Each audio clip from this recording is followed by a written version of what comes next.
3 faltas. Ay, solo se puede tener 3 faltas como máximo de todas las 11 sesiones. Ya. Ok, hoy día comenzamos con lo que es abordar la pregunta relevante. Para ello, nosotros vamos a tener en cuenta, y este módulo va a ser en sí como un pequeño resumen de todo lo que vamos a abordar en los 11 módulos, bueno, 10 módulos restantes. Para ello, nosotros vamos a tener en cuenta que cuando nosotros describimos alguna característica de nuestro trabajo o protocolo de investigación, tiene que llegar a ser de una forma clara, concisa y entendible, más que nada, ¿no? Por ello tiene la característica primordial de ser clara. Lo segundo es que las preguntas que se lleguen a abordar deben enunciarse en un modo formal. Esto tiene que ser expresado en las hipótesis o en los objetivos, ya que nosotros no podemos utilizar un lenguaje coloquial en un protocolo de investigación. Tenemos que hacer lo más formal posible, o tener un lenguaje técnico, científico, ya que como tal estamos haciendo un protocolo de investigación científica. Ok, después contesto eso. Aparte, tenemos en cuenta que debe quedar claro la pregunta relevante que se va a abordar. ¿A qué nos referimos? Nosotros tenemos que dejar en claro qué cosa es lo que estamos abordando en nuestro protocolo, qué buscamos, qué beneficio vamos a dar, cuál es la inquietud que no se ha solucionado con anterioridad, y por ello nosotros estamos realizando nuestro protocolo de investigación. Veo algo. Okay, ya. También tener en cuenta que nosotros tenemos que detallar las secciones como tal en la sección de ética. ¿Y qué son las secciones? Bueno, las secciones van a ser todo lo que sería la descripción de qué vamos a utilizar, más que nada la metodología, los objetivos y la hipótesis. Tenemos que hacer un pequeño resumen en la sección de ética. Y uno se dirá, pero ¿para qué si ya lo he redactado? ¿No? Entonces, por ello nosotros decimos, ¿por qué vamos a tener que redactarlo de nuevo? Porque es necesario y no es obligatorio, pero es lo recomendable que nosotros volvamos a mencionar qué cosas vamos a detallar en todo nuestro estudio, cuál es nuestro fin. Por ello, hacemos un resumen del valor del estudio. Todo lo esencial, lo enfocado, tiene que ir en esa parte de la sección de ética. Y en esa sección de ética que nosotros detallamos, tenemos que tener 2 cosas en cuenta. Lo primero es detallar qué es lo que vamos a abordar de forma general y ciertos puntos en una forma específica. Y lo segundo, el fundamento ético. El fundamento ético, ¿para qué? Para que nosotros podamos hacer saber a las personas, a nuestros posibles participantes, y a la vez un comité de ética que nos va a revisar el trabajo, antes de nosotros ponerlo en práctica, que nosotros estamos cumpliendo con todas las normas éticas, que no estamos haciendo maleficencia, que no la vamos a hacer, que estamos siendo justos, que vamos a ser transparentes en nuestro trabajo, que no hay un beneficio propio, ¿no? Para esto nosotros vamos a tener algunos puntos a considerar, y como tal nuestro título es abordar en una pregunta o que vamos a abordar, ¿no? Y por ello se tiene que tener en cuenta las tres principales cosas. Primero, ¿por qué es necesario el desarrollo de esta terapia o de este estudio, ¿no? ¿Y cuál es la necesidad insatisfecha? Nosotros tenemos que hacernos esa primera pregunta, es decir, ¿por qué lo estamos haciendo? ¿Cuál es la problemática que ha ocurrido para que nosotros tengamos las ganas de querer hacer este estudio? Y si nosotros lo hacemos, ¿qué de distinto vamos a lograr? ¿Vamos a aportar o no vamos a aportar algo a la sociedad? Tenemos que plantearnos eso.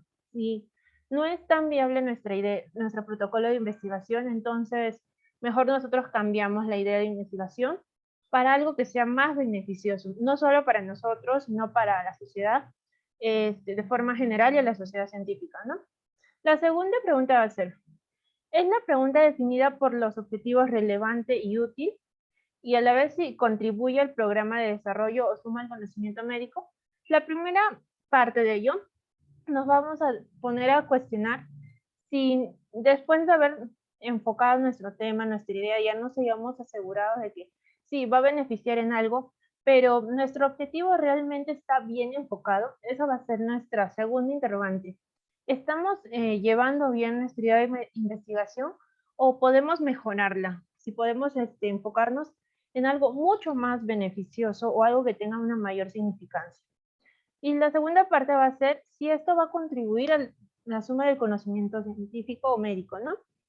Como tal, esto va a ir de la mano de la primera parte, que si mientras nosotros seamos más provechosos con nuestra idea de investigación, si enfocamos mejor nuestros objetivos, siempre y cuando sea ético, nosotros vamos a beneficiar con muchas cosas a lo que sería el conocimiento médico, ¿no? Y lo tercero va a ser explicar la justificación del estudio. Esto tiene que ser tanto ético y de una forma científica. Nosotros no podemos justificar nuestro estudio diciéndonos a las personas, me parece que sí es una problemática que existe en nuestra sociedad. No.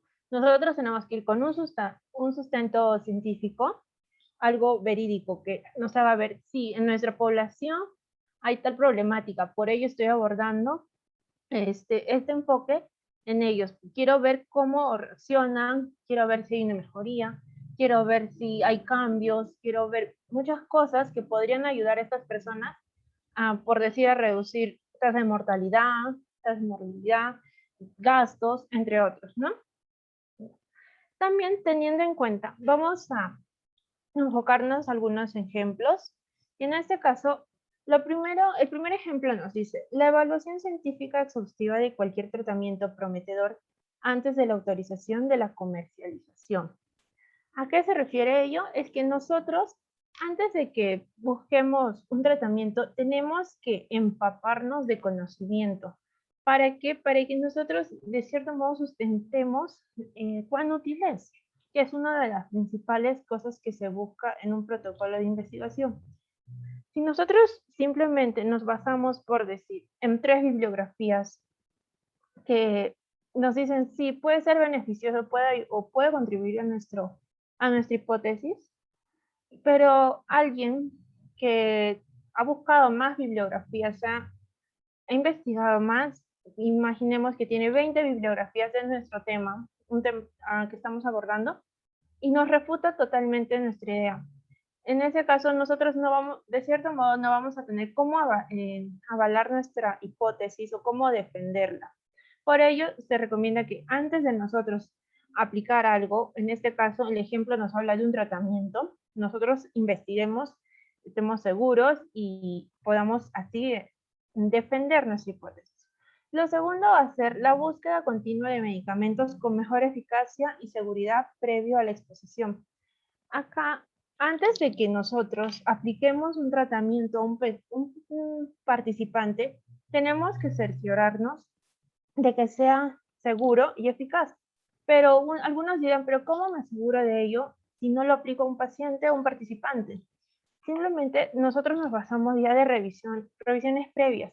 Para ello nos va a servir lo que serían las publicaciones anteriores, donde de cierto modo nosotros vamos a tener referencia si eso no es viable. Por eso nosotros en este caso podemos comparar si a un paciente le hace mejor cierto fármaco en cierta dosis o más dosis, o un fármaco es mucho mejor que otro fármaco y beneficiamos así a la sociedad.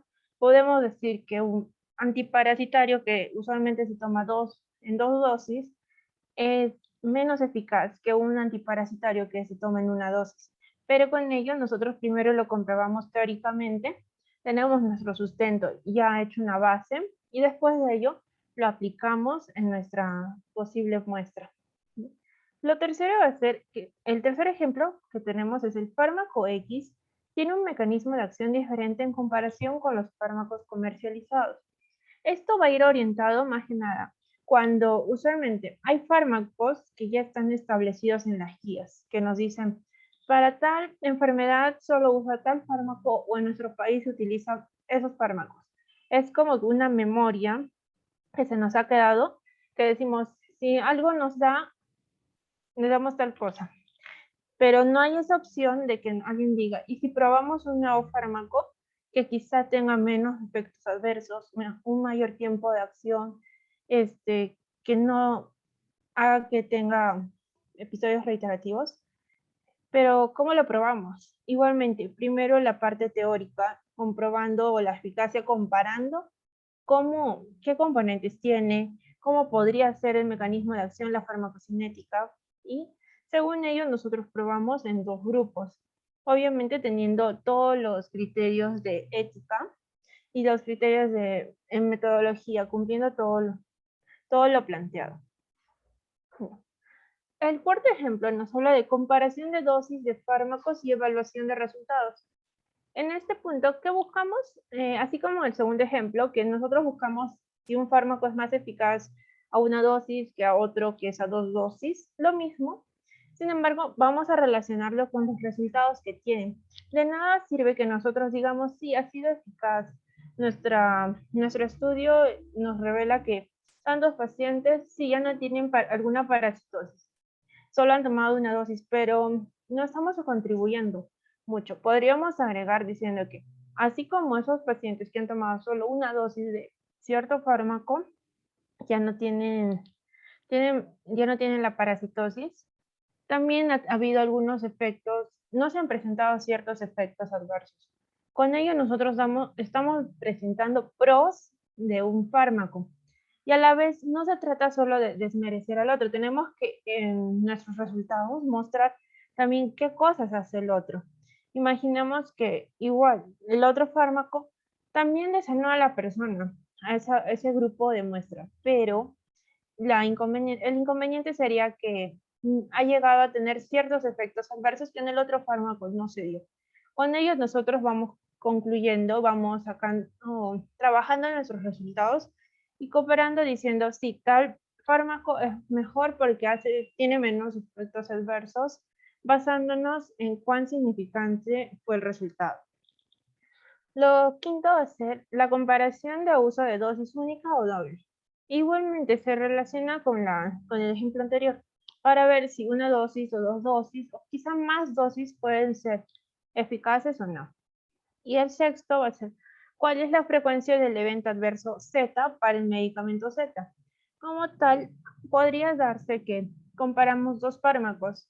Ambos tienen efectos adversos, hasta podrían tener los mismos, pero imaginemos que hay una pequeña diferencia, que con el fármaco A llega a tener cefalea tanto de día y de noche. Sin embargo, que con el fármaco B tiene cefalea solo diurna.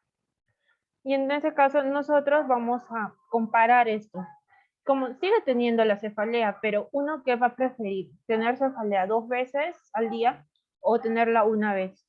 Y obviamente nosotros tenemos que ver a la vez que este problema, del cual es el fármaco que estamos orientando, ha solucionado el problema inicial o no. Ahora, como tal, el resumen en sí de esto, como es cómo abordar, en sí el tema es de cómo abordar toda nuestra investigación. Vamos a tener en cuenta que todo protocolo de investigación tiene que tener una integridad científica, el valor social y contribuir al conocimiento científico médico. Las tres son como un pilar. Si no tenemos los tres, nosotros no podemos considerarnos éticamente que te estamos presentando un protocolo de investigación. Para ello, siempre tienen que recordar que hay la integridad científica, el valor social y la contribución de conocimiento médico. Lo segundo va a ser abordar y plantear una pregunta que sea relevante y que tiene que estar expresada formalmente y donde nosotros vamos a enunciar tanto los objetivos como las hipótesis. Claro, las hipótesis no siempre se van a presentar en todos los estudios, pero teóricamente nosotros expresamos ambos. Ya. Lo tercero va a ser preguntas que deben incluir la justificación, ya sea de la enfermedad o la condición que se va a abordar, lo que se va a probar, en este caso puede ser un fármaco, una nueva terapia, en distintas dosis, la farmacocinética variada, y el uso anticipado de los resultados. Y lo cuarto, que va a ser incluir una sección de ética donde se resuma el valor del estudio. Esta sección de ética va a ser enfocada más que nada en un resumen tanto de la metodología, los objetivos y la hipótesis. ¿Bien? Ok, ya. Ahora, pasando de este resumen, vamos a entrar al taller. Para el taller, nosotros vamos a tener en cuenta 5 preguntas donde voy a requerir que participen todos, ya sea por el chat o activando el micro. Y claro, tienen que dar una justificación de por qué piensan que esa es la alternativa correcta. Okay. La primera pregunta nos habla de qué elementos son necesarios para un estudio de investigación. Entre las alternativas tenemos la integridad científica, el valor social, la contribución al conocimiento médico, todas las anteriores o solo la A y la C. ¿Ustedes qué piensan en esta pregunta? ¿Que sea la correcta?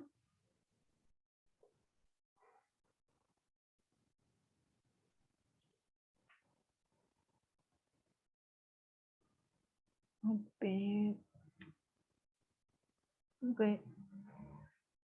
Ok, Rofna, varios nos dicen que es la D. Sí, en sí esta pregunta es sencilla y es lo que nosotros siempre lo vamos a tener en cuenta en nuestro pilar. Y como tal, tienen razón, son todas, ¿no? La integridad científica, el valor social y la contribución al conocimiento médico. Ahora, la segunda pregunta nos dice, una pregunta de estudio relevante. Debe estar formalmente establecido en los objetivos e hipótesis del protocolo. No es necesario mencionarlo, ya que se puede suponer que es obvio en los estudios que comparan la eficacia de 2 fármacos. No es necesario para estudios que brinden información útil y no trivial, o ninguna de las anteriores. ¿Cuál consideran que es la correcta y por qué?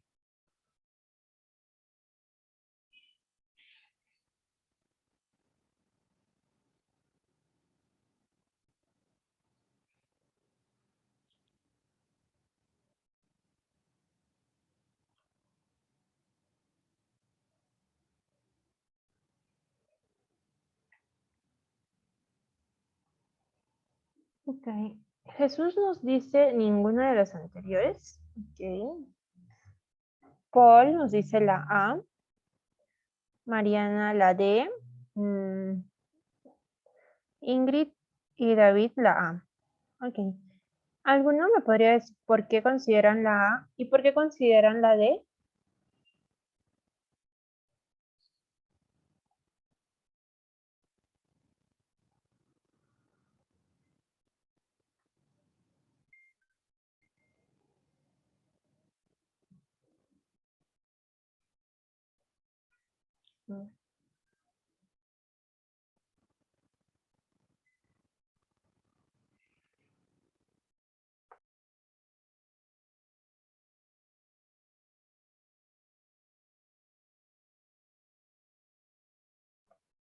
Vamos a esperar que participen para saber por qué cada una de las alternativas.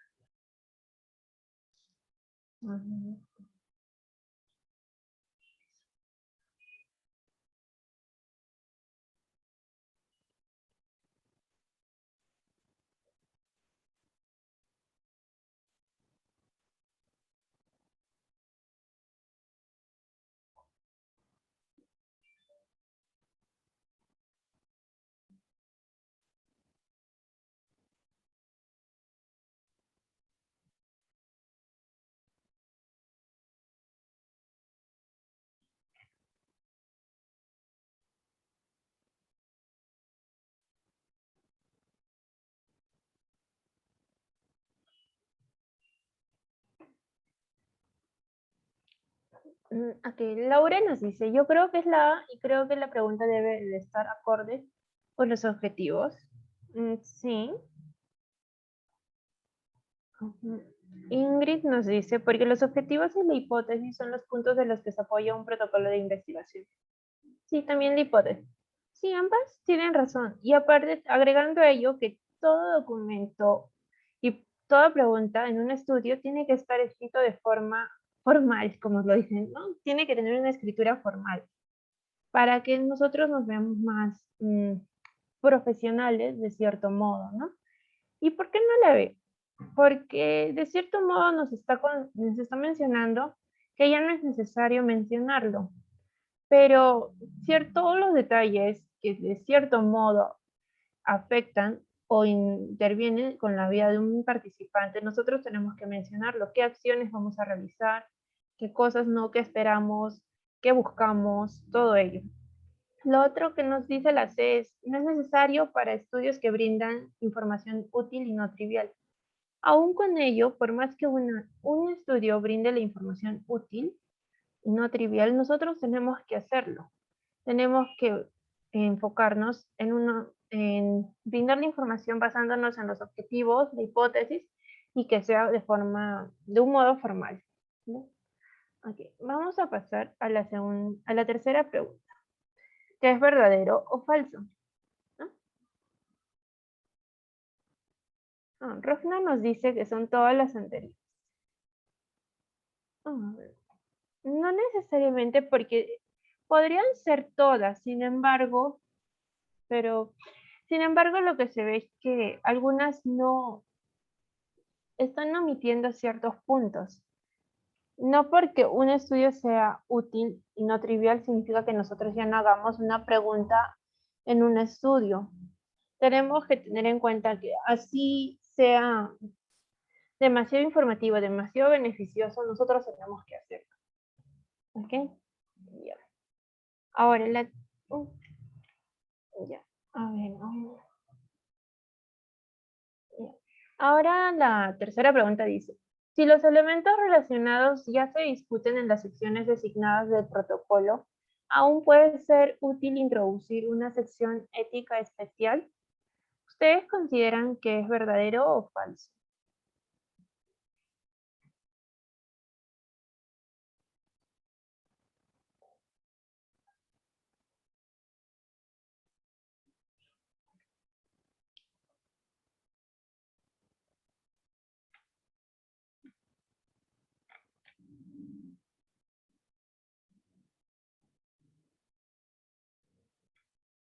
Okay, Paul nos dice que es verdadero.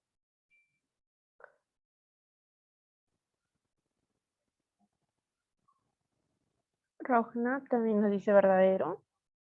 Y vamos a esperar.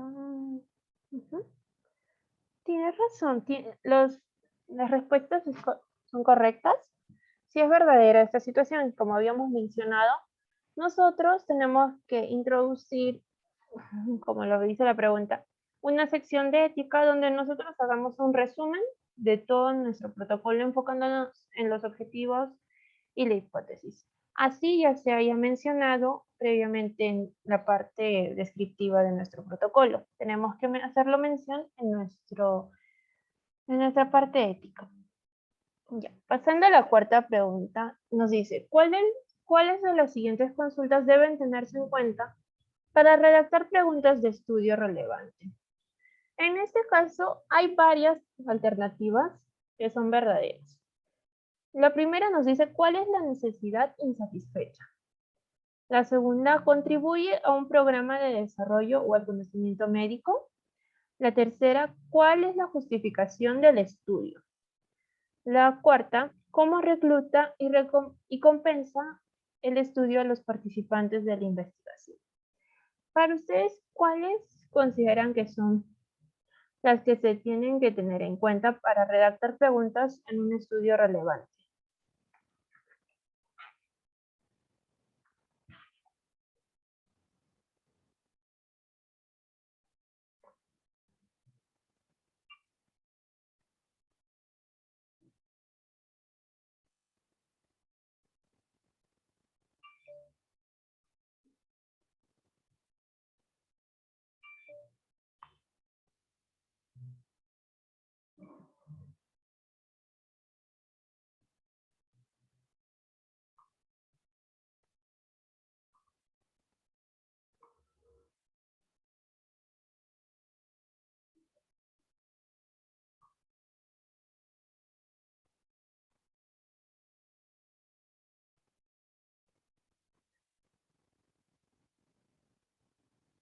Ok, Laura nos dice la B. Ya, como les mencioné, puede ser una o más alternativas. De ahí vamos a ver en cada una.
Richard nos dice la A. Ok. ¿Alguna otra pregunta?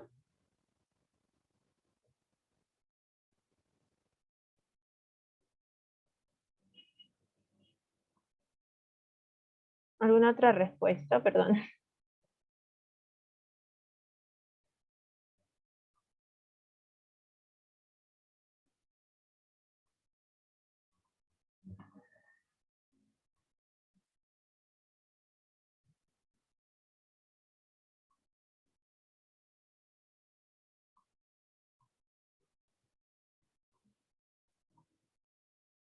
Ok. Ingrid nos dice la A y la B, Rogna igual la A. Ok. En esta alternativa vamos a ir cada uno. Vamos a ver cada alternativa. Para ello empezamos con la primera alternativa, que nos dice cuál es la necesidad insatisfecha. Que como tal, si es correcta, porque nosotros tenemos que preguntarnos siempre de todo protocolo. Laura nos dice A, B y C. Ok.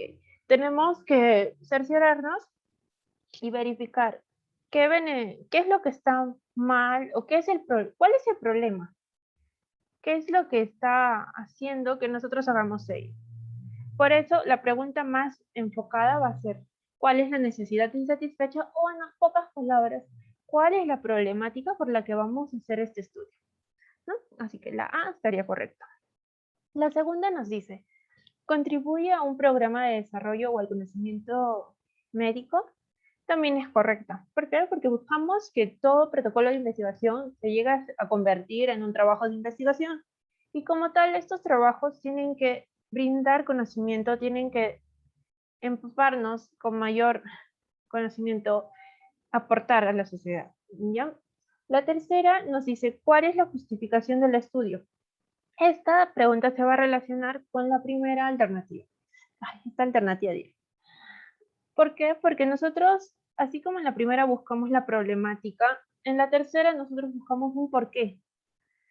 Porque podrá haber la problemática, pero ¿cómo lo justificas? ¿Qué cosas? ¿Cuál es tu sustento científico o verídico que nos va a decir sí, está bien tu idea, está bien tu objetivo, está bien tu hipótesis? Que nosotros lo validemos con una justificación. Hasta ahí vamos, ya, las tres alternativas están correctas, así como nos mencionan Laura y Constanza. Y ahora la cuarta nos dice, ¿cómo recluta y compensa el estudio a los participantes de la investigación? De cierto modo, esta pregunta no es una pregunta relevante que se tenga que realizar. Sin embargo, sí se debe hacer, pero no es que hagas la pregunta para ver cuán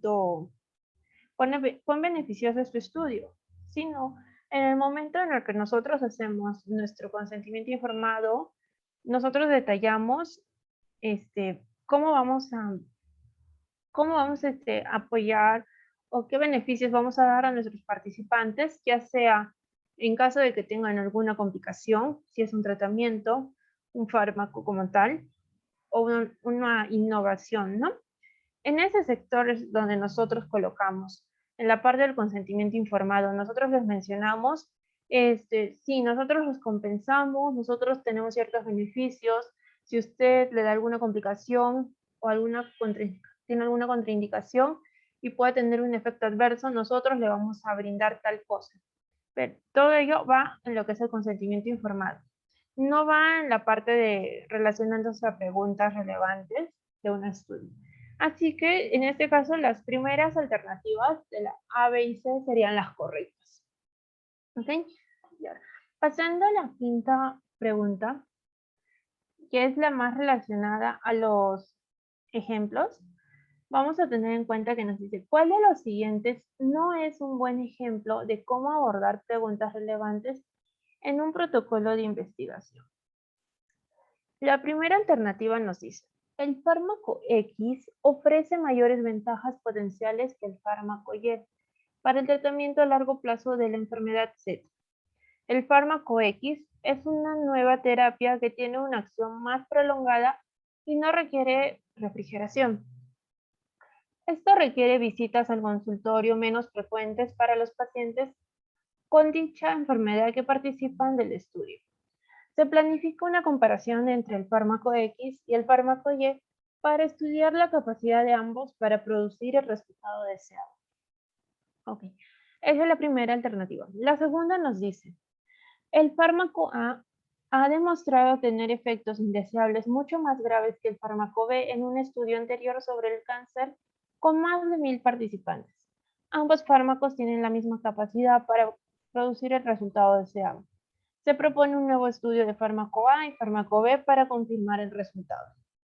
Y la C nos dice, el fármaco D se administrará a participantes sanos para estudiar cómo procesa la dosis actual. Este estudio proporcionará información valiosa respecto a la dosificación del fármaco D para pacientes con la enfermedad E.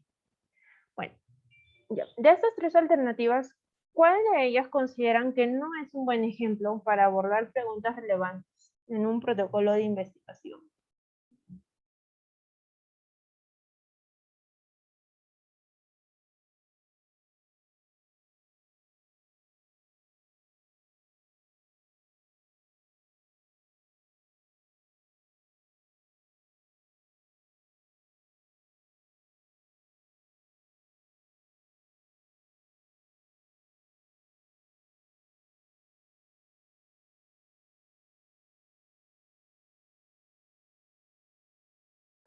Ok, ok, Laura nos dice que es la alternativa B. ¿Por qué consideras que es la B?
Ok.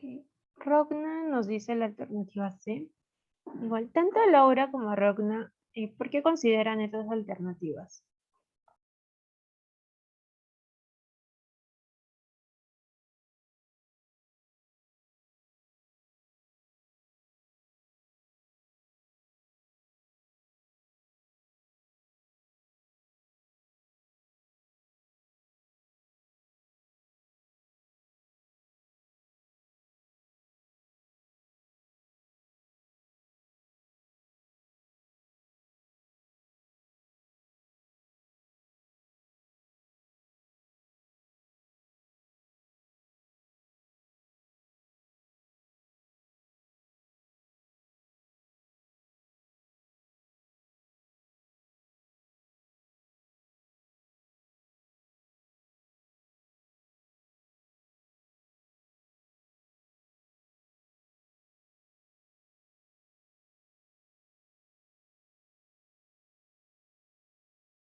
Ok, Laura nos está justificando la B que nos dice, ya está demostrado que tiene malos efectos y van a hacer otro para confirmar que tiene efectos no deseables. Ok, faltaría saber por qué la C de Rogna.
Ok, Rogna nos dice, porque propone estudiar la respuesta del fármaco D, en donde debería estudiar los efectos o respuestas del fármaco E. Ya, sí, ok, ahora vamos a resolver cada alternativa. La primera nos dice, en sí, el fin de la primera es que son ambos fármacos, tanto el X como el Y, son eficaces en la enfermedad Z. Sin embargo, quieren probar cuál es más eficaz en la enfermedad Z. Y como tal, no se ve ningún... Es apropiado, ¿no? En la alternativa B nos dice que el fármaco A ha llegado a tener efectos no deseados, así como nos menciona Laura. Y de cierto modo quieren volver a realizar otro estudio basándose en los efectos del fármaco A y del fármaco B. Sin embargo, ya estamos haciendo daño con este fármaco y aún con ello quieren realizar este estudio. Y uno tiene que ponerse el interrogante, ¿para qué vas a realizar un estudio que no beneficia en el conocimiento y tampoco está beneficiando la salud de tu participante? Y como nos menciona Laura, esa alternativa es incorrecta. Y ahora, basándonos en la alternativa C, nos menciona que sí, el fármaco D se va a administrar a pacientes sanos, participantes sanos, para estudiar cómo se procesa la dosis actual. Sin embargo, también se va a evaluar lo que sería la dosificación del fármaco D para pacientes con la enfermedad E. En este caso, nosotros podemos utilizar cierto fármaco y ver si su dosis, ya sea fraccionada o multiplicada, puede beneficiar a ciertos pacientes o cierto enfoque, beneficiándolos o no, ¿no? Según ello, basándonos previamente en la literatura que nosotros obtengamos o algunos hallazgos científicos previos realizados, nosotros tenemos en cuenta, ¿puede llegar a ser beneficioso, sí o no? Ya. Y según ello, nosotros sí podemos aplicarlo en otra enfermedad. Nosotros en este caso estamos haciendo la comparación de efectos que si puede ser o no de ayuda en ciertas enfermedades, ya sea por una variación de dosis o por un cambio de fármaco, ¿no? Así que entre las tres alternativas, la única incorrecta sería la alternativa B. Bien. Con ello, nosotros vamos a concluir nuestro taller, que ha sido de 5 preguntas, y les voy a agradecer su participación a los que nos han estado escribiendo. Y bueno, ahora si tienen alguna duda, la pueden hacer. Y a la vez mencionarles que, que ya se les va a enviar lo que es el pase de lista final. No olviden que tenían que tomar captura a cualquier parte de la ponencia, ya sea del taller o la parte teórica. Y con ello estaríamos concluyendo. Si tienen alguna duda lo pueden escribir en el chat. Y vamos a estar acá en el Zoom. Ahorita, en un momento Nicole les va a mandar el pase. Sí, chicos, ahorita voy a estar pasando el pase de lista final por el chat. Por favor, recuerden llenar bien sus datos, que así va a ir en los certificados del taller. No, recuerden que no pueden tener más de 3 faltas en estas 11 sesiones que se van a dar. Y bueno, también la toma de la captura de cualquier parte de la ponencia.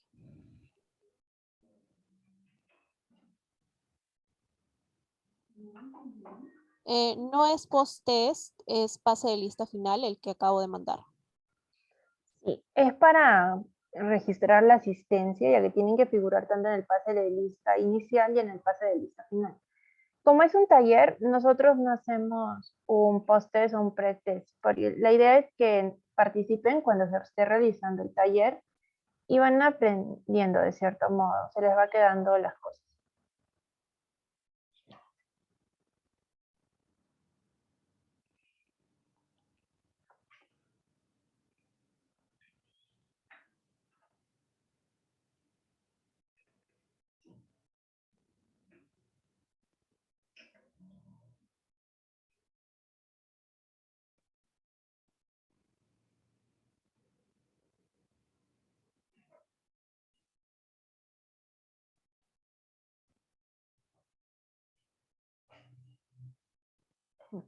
En cada taller, cada módulo que hagamos, se va a hacer un pase de lista inicial que se envía por los grupos y el pase de lista final solamente se envía por el Zoom. En total deberían tener 11 asistencias, sin embargo, se está tolerando que puedan llegar a tener hasta 3 inasistencias. No va a haber un post-eso al finalizar el taller, solamente los pases de lista.